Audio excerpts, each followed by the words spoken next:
再来看台北市有议员指控讲有民众申诉讲狗仔防疫态哦，也毋过动保处却拢无认真来处理。有民众是提供画面哦，会当看到讲有人用棍仔拍狗仔，佮用面巾摔狗仔。民众讲迄天哦，动保处因为无警方的陪同，民众佮无要开门，就准拄线。暗时有民意代表佮找动保处甲警方做伙去处理，才甲狗仔救出来。市长周万安今仔嘛表示讲，会来要求动保处得爱检讨改进。一屋落去，代表台北市动物之家甲动保处的厅舍新建工程正式开工。市府继续强化动物收容环境，不过却传出有虐待狗的事件，互凊彩处理。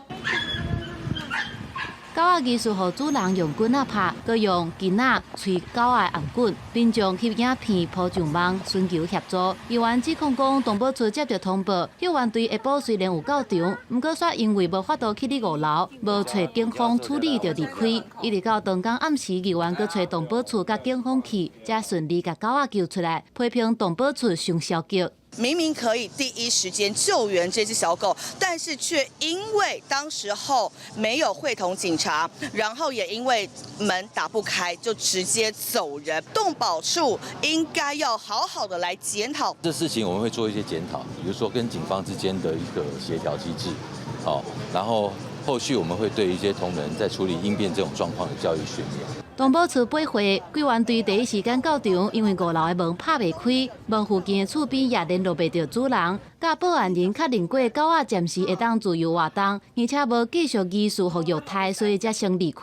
后续会检讨处理的过程。要求动保处尽速的约谈饲主，全面的展开调查。那在第一时间接获通报时的处理，动保处同仁应该要更加的积极。